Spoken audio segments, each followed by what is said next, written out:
Hey guys, this is going to be a review of my PS Vita. It's just going to be a quick small review. I do have just a case on it with, you know, it's an average case. It does the job. It protects it. That's all I want. Got a screen protector, which I reckon is a must, and I'm really glad I have it.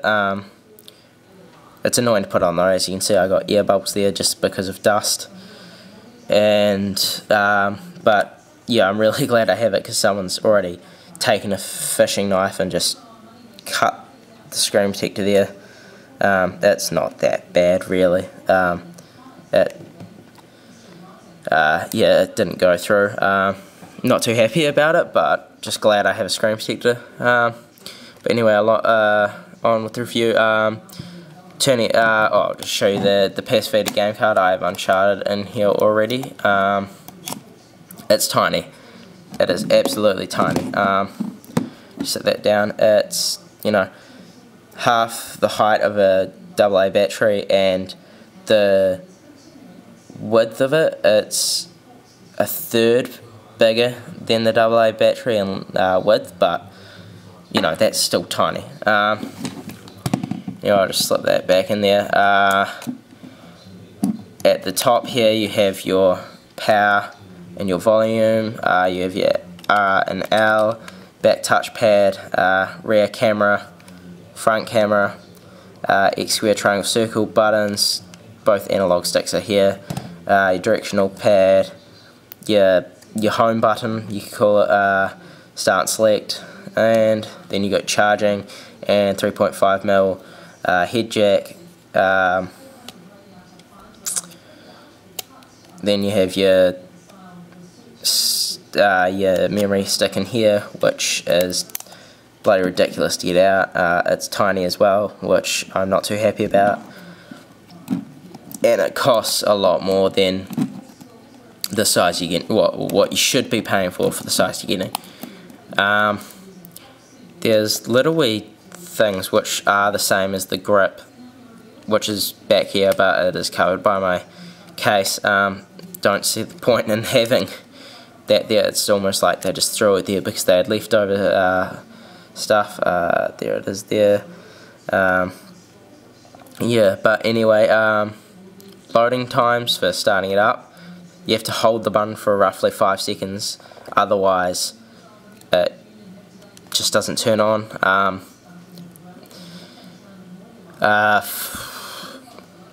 It does have a sleep mode where you just, you know, tap it,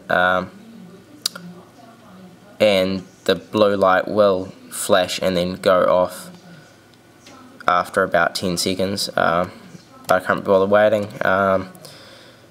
That's ridiculous to use because your battery is just going to run down so quickly. So I'd recommend when you finish using it, turn it off fully by holding the power button down and then tapping power off, and it turns off really quickly, which is good. Some of the features it has is obviously camera, front and rear cameras.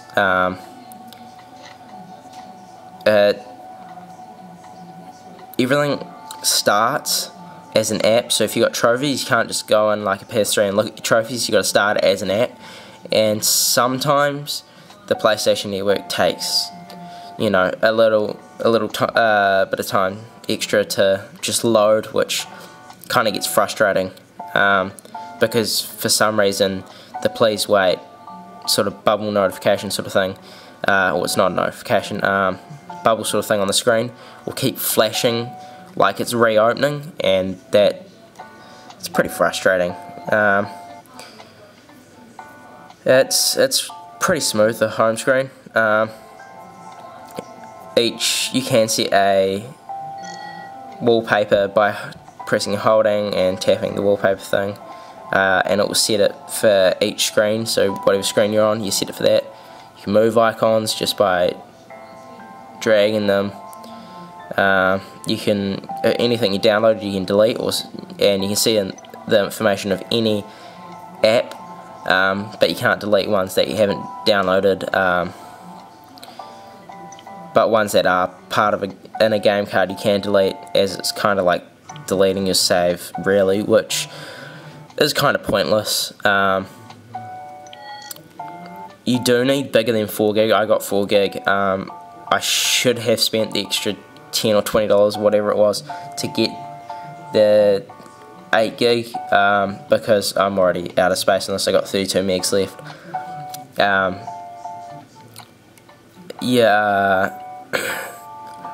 The camera is average. I wouldn't use it as a camera. It's good for augmented reality, but as you can see, the quality is pretty crappy. I'll just load a photo that I took earlier. You can't.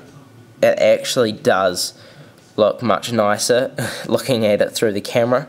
Otherwise it's quite dull and blurry when you actually look at it on the screen. I can't show you video mode because I don't have enough space for some reason. I mean, 32 megs, that should be enough to shoot a tiny ass video. But yeah, it's got front facing camera, which that's, you know, it's average. It's good for reality fighters, it does the trick. The browser, hate it. No HTML5 or Java support, as Java's obviously not supported because they've stopped making it now for mobile devices. But HTML5 would have been a nice feature to at least have that. Remote play, don't use it. Used it to play a PS1 game on my PS3 because that's the only game it would actually play, because each one needs to support it. That crashed the PS3 for some reason. It didn't like doing that, so that's unstable, I think. The analog sticks, nice, very nice. Nice feel to your hand. There's a little wee thing next to the volume, another little wee pouch thing, which is just in one of your sort of things for add-ons, like the camera for the PSP. That could just be for your like, you know, video recording, screen recording, because there's none of that now. Right now, notifications up there. It's a nice feature having it there. It's simple. It's easy to get to.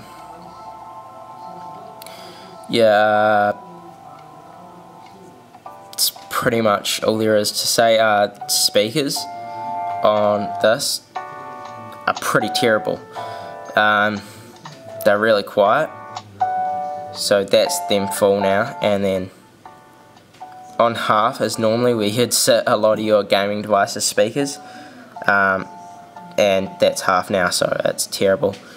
I hate the music on the home screen, so I just turn it off for that. Battery life, I'm not sure, I can't remember if I talked about this or not, but yeah, it's shit. Let's put it that way, it's shit. If you hold the home button there, it does bring up little wee extra options where you can set your brightness. Difference between lowest and highest is practically nothing, and I've got an extra hour to 2 hours just by putting it on the lowest brightness. L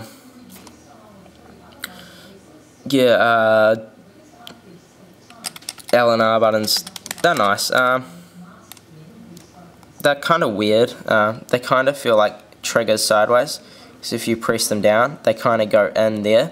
If you press them on the outside, they go in there, but if you press them in the middle, it kind of feels like a double button.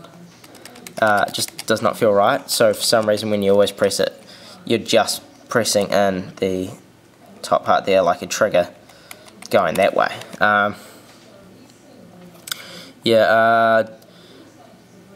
You can rent movies on it, don't know how, it doesn't say. Maybe that's something for something coming soon, like whatever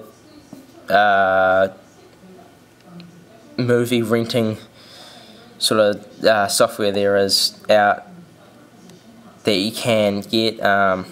Maybe that might come to it, but right now it's not, so you can't even if you go into it, just says there's no videos in all, it says start the content manager, so no idea why they have a little section for rented. But yeah, multitasking, yeah, it's okay.